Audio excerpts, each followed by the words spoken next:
Hello, and welcome to this session about what's new with lake formation. Today, we're going to be talking about securing and governing a data lake. In particular, we're going to be talking about how to create row-level permissions using use tag-based access controls, as well as talk about the preview of governed tables. I am Sanjay Srivastav, Principal Product Manager for Lake Formation. I also have with me Mert Hokanen, who is the Principal Big Data Architect for Lake Formation.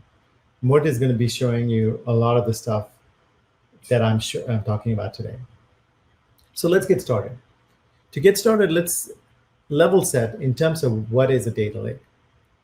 A data lake is a centralized, curated, and secure repository for all your data.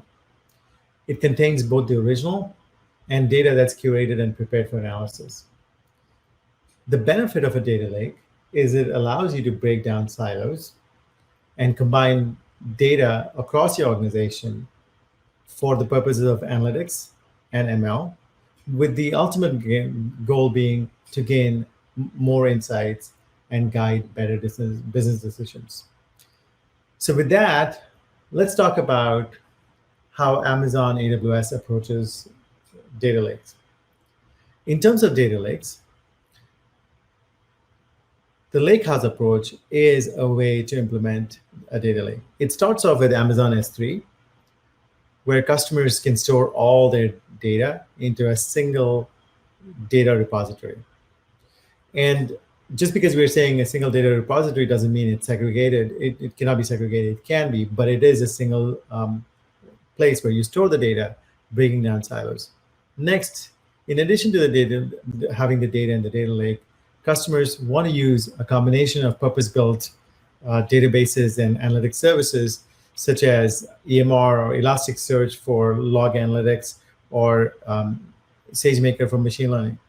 You want to make sure that they're able to use the right set of tools for the right workloads,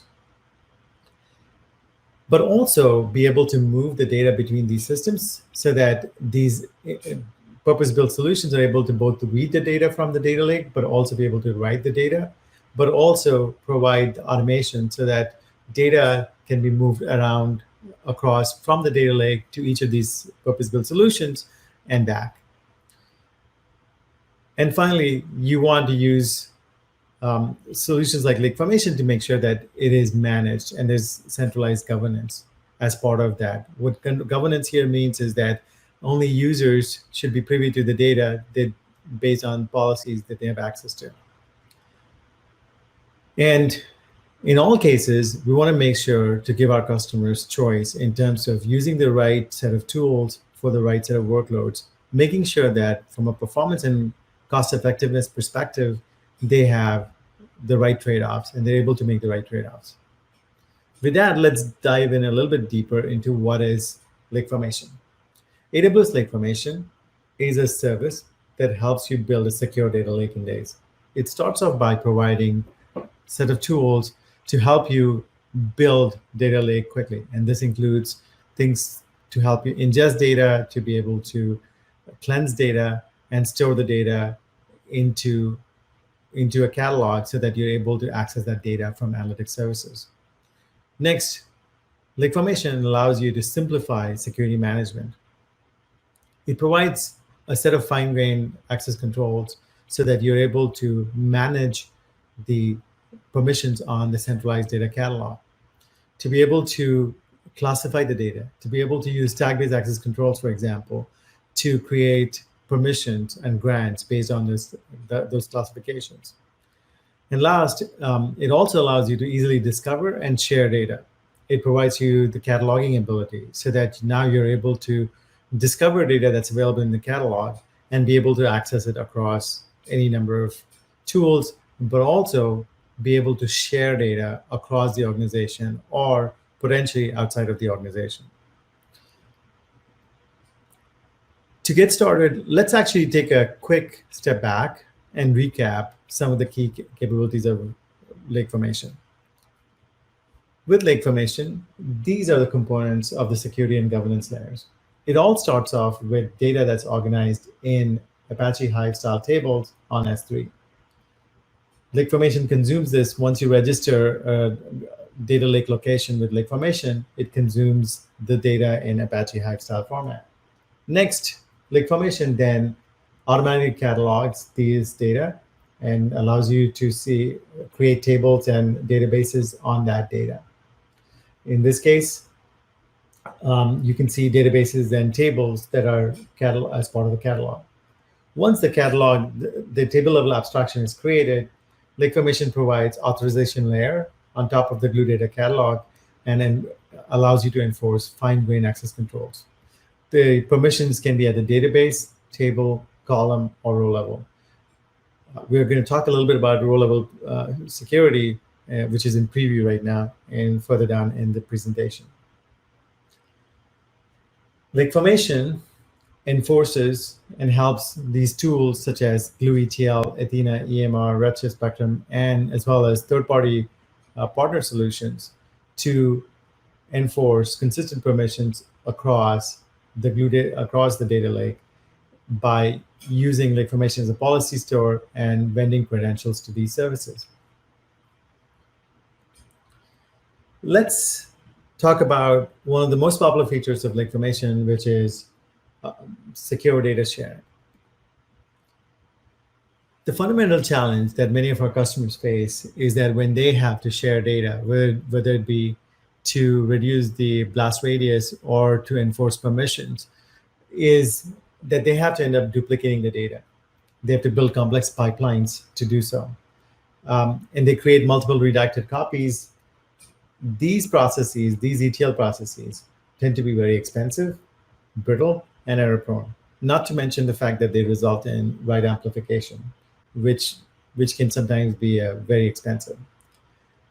Other customers try to work with the data in situ, meaning in place, without actually having to copy.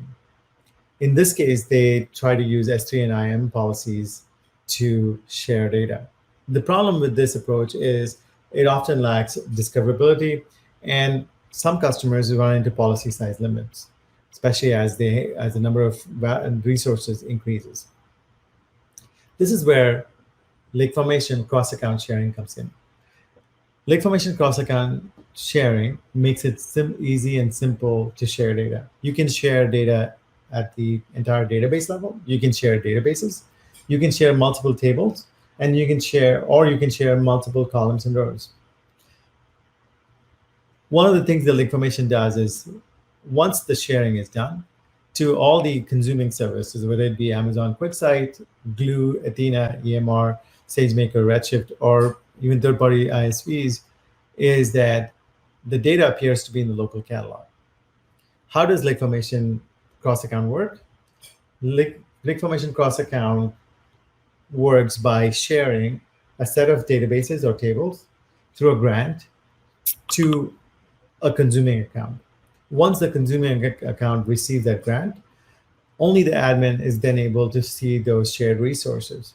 The admin then creates resource links, which are like symbolic links, to make that available in the local catalog. Once a resource link is created, that resource now becomes available in just as any other resource in the local catalog. The admin then creates permissions to share that local resource to all of the principals, all of the users in that account. And those users can now access the cross-account data as if it were just part of the local account and the local catalog. Using Lake Formation, many of our customers have built pretty sophisticated topologies. Some of the common topologies that we see are centralized hub and spoke model. In this case, the entire both the consumers and the producers are all within a centralized data lake, managed centrally, or as part of a producer-consumer model where multiple accounts are sharing data in a producer-consumer model across orgs, within orgs, or potentially across companies.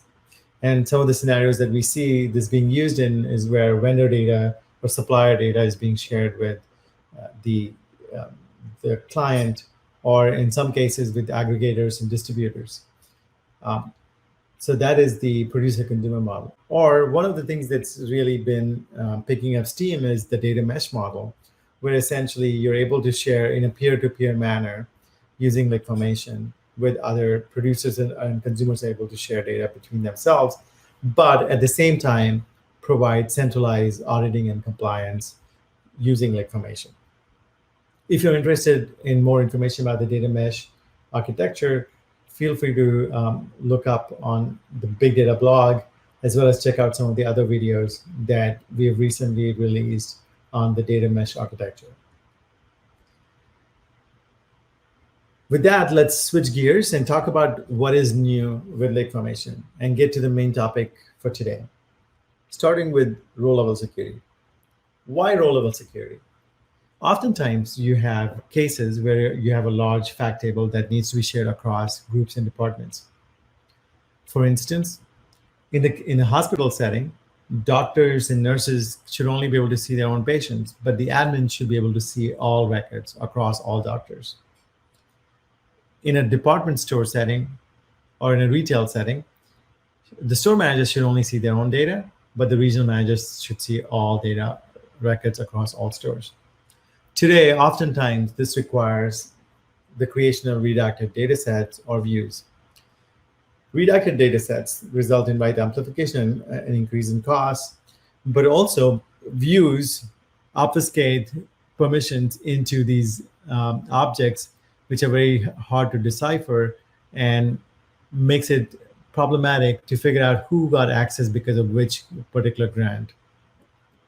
This is where row-level security makes it easy. Row-level security, AWS row-level security, allows you to define simple predicates as part of a permission grant. The permission grant is the where clause in a particle statement. It supports all the standard S3 type base tables, such as standard Lake Formation tables, both open and managed, managed tables such as government tables, Amazon Redshift data shares in the near future, and as well as Delta Lake and Hoodie and Iceberg in the future as well. The beauty of this entire solution is that from an auditing and access control perspective, all of this, just like column and database and table level permissions, all access is stored back into a centralized repository so that you're able to audit it at all times. Cell level security, which is also a feature that's in preview, builds on row-level security by allowing you to not just restrict access to rows, but also to control which columns are seen based on those predicates. In this case, what I'm showing you on the screen here is an example where, for the US, for instance, you might have a predicate that says any row where the country is equal to US, show all columns. But for the UK, where IP address is PII, you may have a UK non-sensitive that says for rows where country equal to UK, show all columns except IP address. So here in this case, based on the row level predicate of country equal to UK, you actually control access to a specific set of columns. One of the benefits of cell level security and Lake Formation row level security in general is the fact that you can create data filters. Data filters create a level of abstraction, just like tag-based access control does, which allows you to create named regions, if you will. These regions can be a set of rows along with a set of columns. And these allow you to reuse those data filters again and again to provide consistency in your permissions.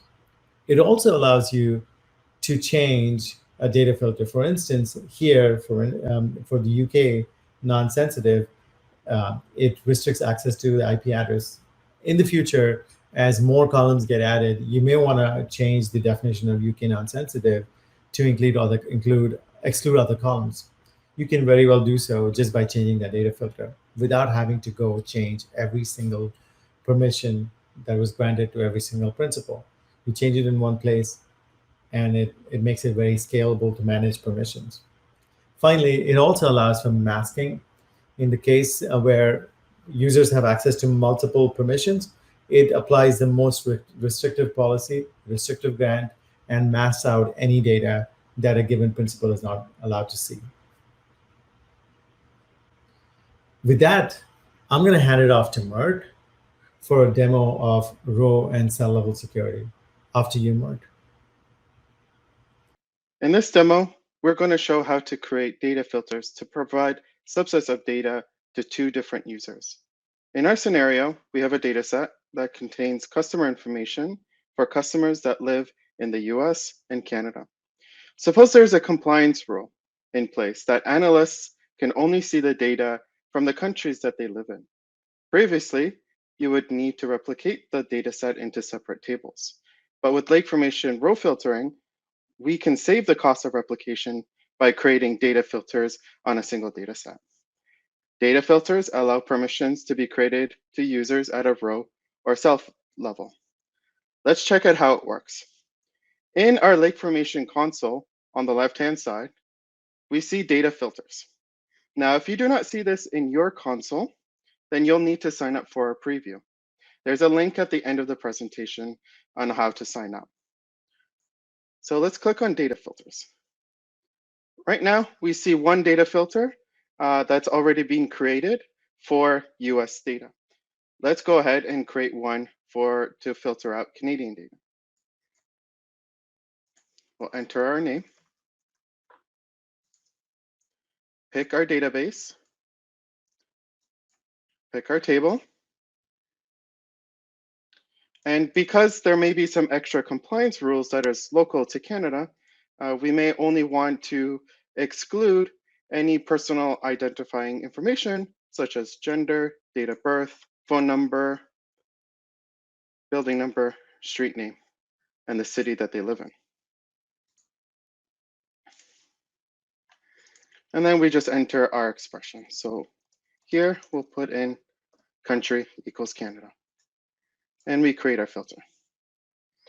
The next step is to permission users to be able to access the data that these filters provide.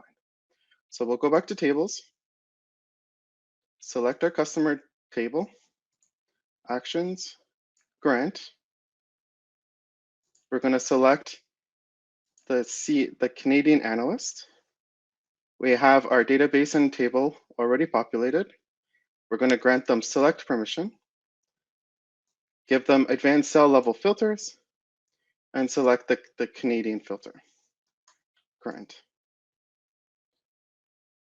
Let's do the same thing for the US analyst.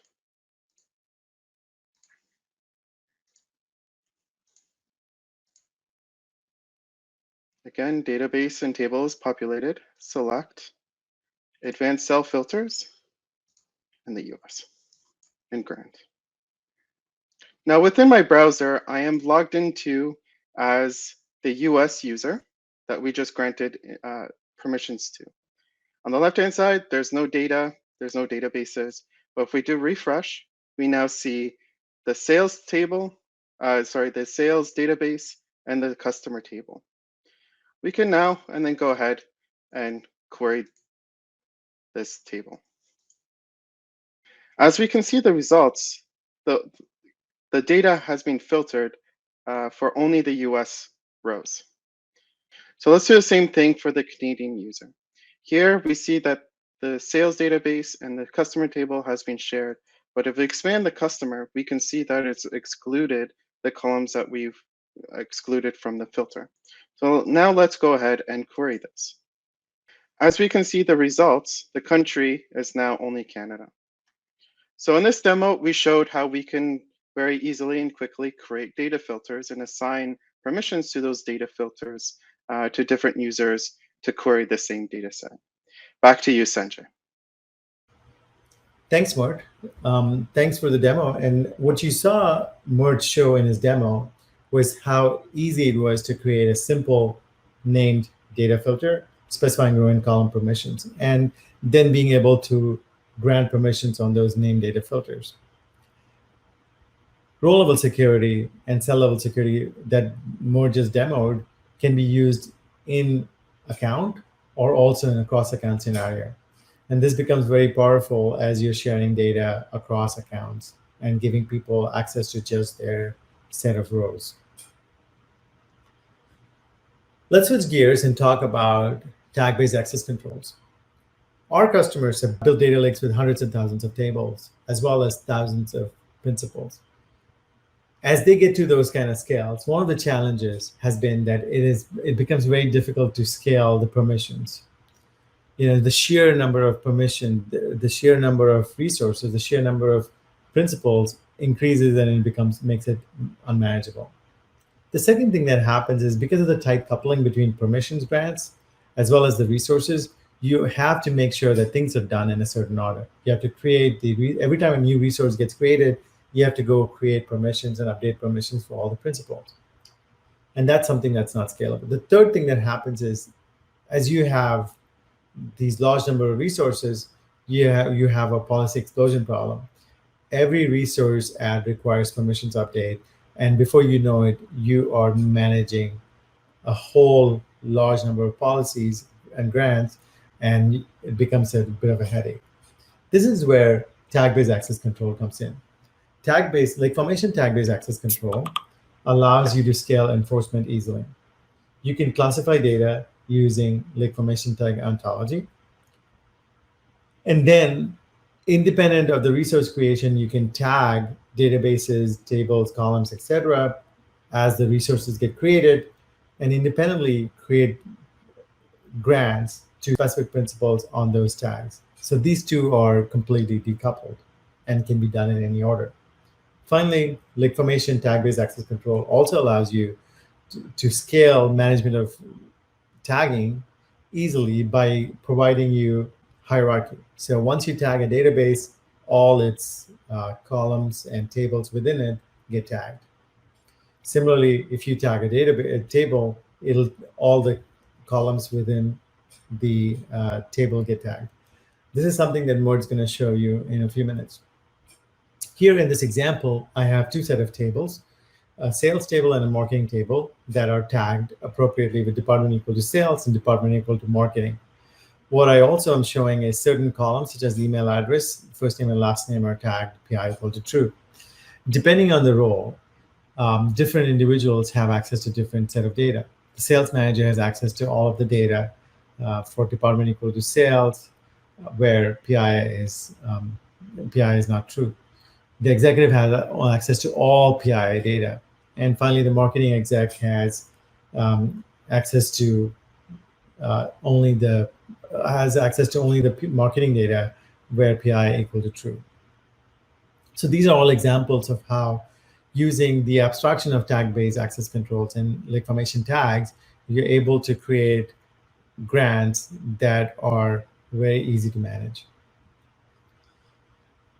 With that, I want to hand it off to Mert for a demo of Lake Formation tag-based access control. Thank you, Sanjay. In this demo, we will show how we can share databases, tables, and even limit access to table columns using Lake Formation tags, or how I call them LF tags. In this scenario, let's suppose we have a business analyst and they are only able to access data to non-PII sales data. We can create an LF tag called PII and tag resources that are not PII to give permissions to this user. Let's try it out. The steps to use LF tags using Lake Formation are the following. First, we need to define our ontology, which is how we want to categorize our data sets. Second, we want to tag our resources using the Lake Formation tags. Lastly, we want to grant our users to be able to access resources that are tagged with certain values. So in the Lake Formation console, we can create tags by going under the permissions to the LF tags on the left-hand side. I have already created two LF tags, one called department, which has the values of sales, HR, marketing, and one for PII called false and true. Now the department tags signify different lines of businesses. I can share databases or data sets based on the different departments. So let's go ahead and share our database table with our business analyst user. The first thing we need to do is go into our databases, click on our sales database and tag it. So we'll go click edit LF tags, assign a new tag. We're going to assign it department sales and tag it PII equals false. Great. Now, if we look at the tables, the customer table, and scroll down, we will see that this table has inherited both of these tags because a database was tagged with these values. If we look at the columns inherited their LF tag values from the table itself. But again, we don't want our business analysts to have personally identifiable data. So let's go and overwrite some of these columns which contain PI data or sensitive data. So we'll edit the tags, prefix, first name, middle name, last name, suffix, gender, date of birth, phone number, and building, and edit their tags. Here, we're going to change it from PII equals false to PII equals true. And now we have effectively overwritten the LF tags. So we're going to go ahead, save this as a new version of our table. And away we go. Next step is to grant our business user access to anything that is tagged with the department sales and PII equals false. So to do that, we go to data permissions, grant, select our business analyst role,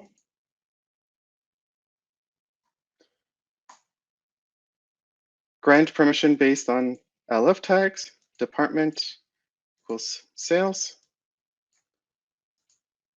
PII equals false. And this effectively grants this user anything that is tagged with department equals sales and PII equals false.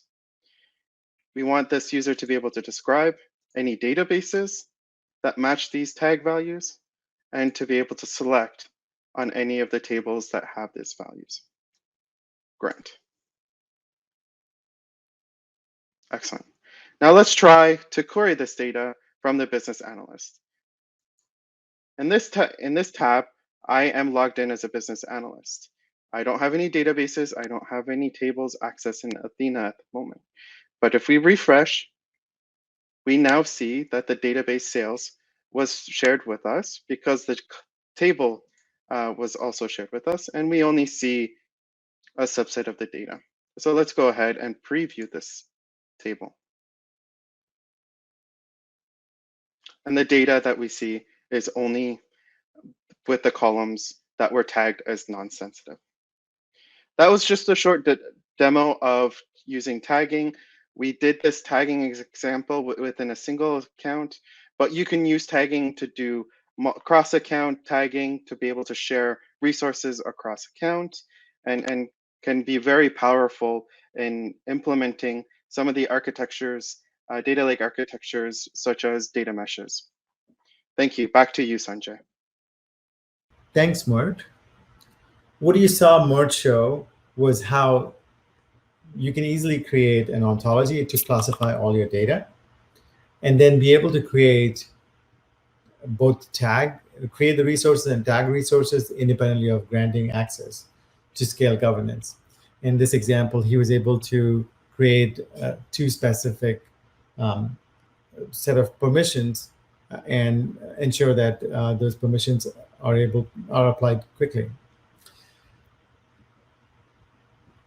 Let's talk about a different side of the problem.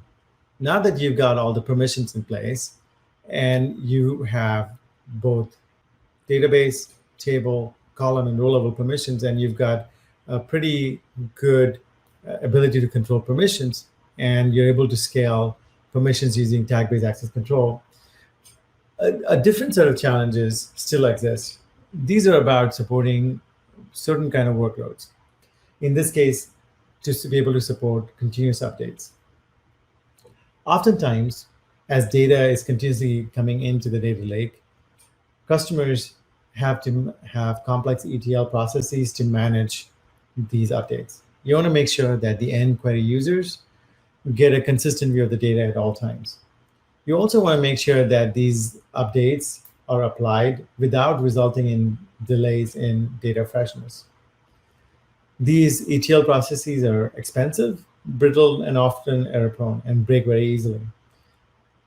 The second problem that our customers face is that as new data keeps coming in, you have a lot of small files.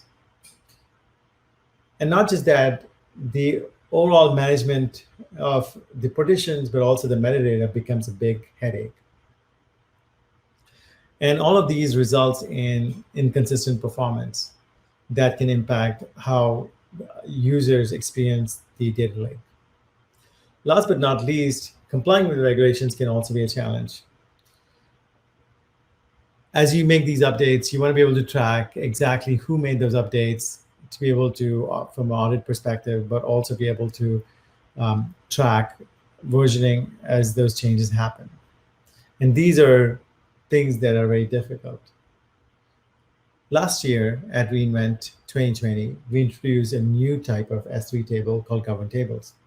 Governed tables are in preview now, and they allow you to do asset transactions on data lakes, they manage both the metadata and the data within the data lake tables. They allow you to do asset transactions across multiple operations, across many tables, potentially across many users in a start commit block across various engines. For instance, you may have a set of people who are working on the ETL processes using a set of tools, say EMR or Glue for ingesting the data, Glue for doing some additional transformations, and then Athena for even more transformations of the data across multiple tables. And these might be separate teams doing all of these pieces. All of these can be done using governed tables in an atomic manner, so that even if one of those steps fails, the entire transaction is not committed. Next, governed tables are designed to provide no lock-in, meaning that you can store your data in whatever format. You always retain control of your data and store it on your own S3 buckets in open file formats, whether it be Parquet, CSV, or JSON. And at all times, not just your data is accessible, but your metadata can be imported and exported to any of the popular formats, Hoodie, Delta Lake, or Iceberg. And these are things that we're going to be providing you blueprints for, so that you can pull out data and pull in data from other formats as well. And finally, governed tables provide you a versioning capability that allows for time travel. So at any point in time, if you wanted to go back in time and run the query as of, say, January 1, 2021, you can do so. And you can also, from an audit and compliance perspective, see exactly what changes were made in what versions. In preview today, with governed tables, we have the ability to read from governed tables across a bunch of services. In preview, you can read it from Athena and Redshift from a SQL interface. Redshift is actually coming in preview soon and will be available in GA. AWS Glue and Amazon EMR in preview through a Spark interface, as well as open source connectors, which will be released soon for Spark, Hive, and Presto, as well as to be able to access and read data with Lake Formation permissions and with query acceleration from governed tables from your own applications. So you can build your custom applications using Lake Formation governed tables APIs. In terms of query acceleration, Lake Formation querying APIs do the scan and project and allow you to do rollable filters and rollable security, but also do predicate pushdowns and aggregate pushdowns, so that the amount of data that's actually being transferred back to the querying services is reduced dramatically, which improves the performance as well as reduces your costs. Along with reading from government tables, we also, as part of the preview, support table or manifest transactions to write the data. So manifest transactions allow you to add S3 objects to the data lake. And these are manifest transactions are great for additive incremental workloads, as well as event logs, IoT streams, or any kind of incremental workloads. And all of this is done, these additions, these inserts are done within the bounds of a start commit transaction, providing you versioning capability. This is in preview right now and is accessible across any of the services that I just mentioned. From a write perspective, we allow you to write from Glue today in preview and EMR in the near future. In preview, we also support catalog transactions within the start and commit transaction semantics. So these are asset transactions where you can track versioning as the metadata evolves. For operations such as create table, delete table, update table, um, partition updates, schema updates, etc. This allows you to manage schema evolution as well as SED type 1 and type 2. As the schema changes, you can query without any change for forward compatible schemas, and you can query across versions. For non-forward compatible schema changes, you will be able to go back in time and use the time travel semantics to query back in time. So both ways, you're able to provide the ability as schema continues to evolve. Lastly, in preview, governed tables allow you to do storage optimization through automatic compaction. You can turn on automatic compaction at a table level, and it'll automatically go ahead and monitor all the changes to the underlying data, and based on a set of heuristics, automatically kick off a glue job to compact the layout of the table. Here's a quote from one of our customers using governed tables. Previously, they would have to write ETL processes to ensure data integrity, and that required additional development time and complexity. With AWS Lake Formation transactions, they see the ability to simplify their ETL process and reduce the overall effort to produce trustworthy data in the data lake. With that, I'm going to hand it off to Mert for a demo of governed tables. Thank you, Sanjay. In this demo, we're going to show a very simple example on how we can write to governed tables. I have a Jupyter notebook that is connected to a Glue dev endpoint. We will write out 2 transactions to our governed table using Glue ETL. Then we're going to use various engines to be able to read our governed table and the transactions that were committed to it. Let's get into it. The first cell that we have is just normal imports and constants that we define.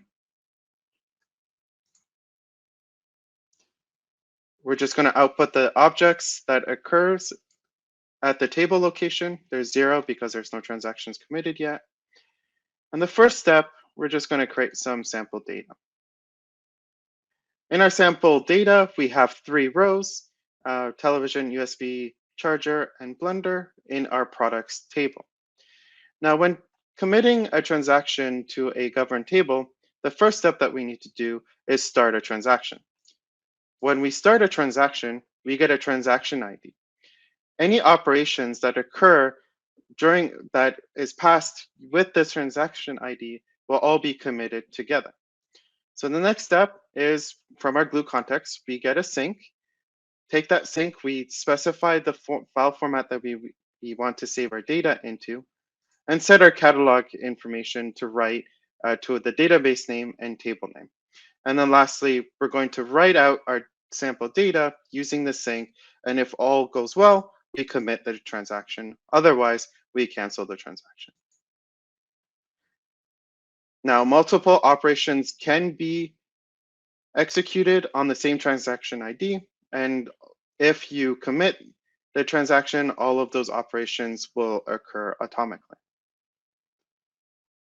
So now let's read the governed table. We're using here dynamic frames to read from our catalog the same database name and table name. And we add additional information as of time. So we're querying this governed table as of right now. We could change the as of time to some time in the past, and then we'll be able to get a snapshot or time travel to that time and query the table at that time. And as we see from the results, we get our 3 rows back. Now let's commit a second transaction and add 2 more rows to our table. Again, we're going to start off by starting a transaction, creating our sample data, creating our sync with our transaction ID, setting our format, catalog and table information, writing out to the sync, and then committing our transaction. Now let's read the latest version of our table as of now. And as expected, the results that came back from querying our table as of now returns the 5 sample rows that we have inserted into our governed table. Now, one thing I wanted to show is that with governed tables, the data that we commit to the governed table always stays within your account. As we see, when we're querying the location of the S3 location of your governed tables, you can see all of the data that resides there. Next, we've shown that we were able to query the data using GlueETL, but how about some other engines? We can query governed tables using Athena. Here I'm using PyAthena library to connect to Athena and query the data. And the data that comes back is our 5 sample rows. Here we have a EMR Lake Formation connector, which will be in preview very soon, and you'll be able to query the data using direct Spark reads. At GA, you're going to be able to read from Redshift, from our SDK, from Boto 3, and we hope that you give this a try. Thank you. Back to you, Sanjay. Thanks, Mert. As you saw in Mert's demo, he was able to query both read and write data to governed tables through a variety of sources. We believe this is actually one of the big differentiators from all other solutions. At no point in time did he have to set up a separate cluster. No Spark runtime was required. He was able to consume the data from the governed table from whatever source, whatever tool of his choice. Just to recap, what we saw today were 3 different features, starting with row-level security. We then talked about tag-based access control, and then finally, transactions.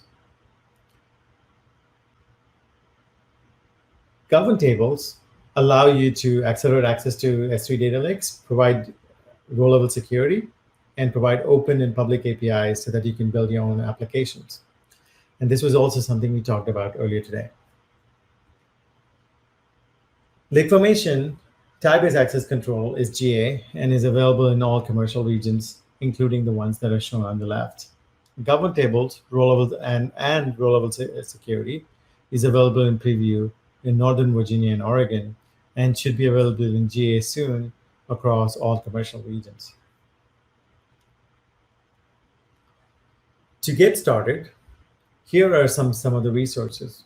We've got a set of blogs as well as videos that we've been creating to help guide you, but also provide you step-by-step instructions in terms of how to use all of the features, whether it be row-level security, governed tables, or Lake Formation tag-based access controls. You can find these resources at the Big Data blog on aws.amazon.com. Just filter and search by Lake Formation. With that, I'd like to also invite you to sign up for preview of Lake Formation transactions, row-level security, and acceleration. You can do so by signing up at aws.amazon.com/lake formation. That's lake-formation/preview. Once again, thank you for attending this session.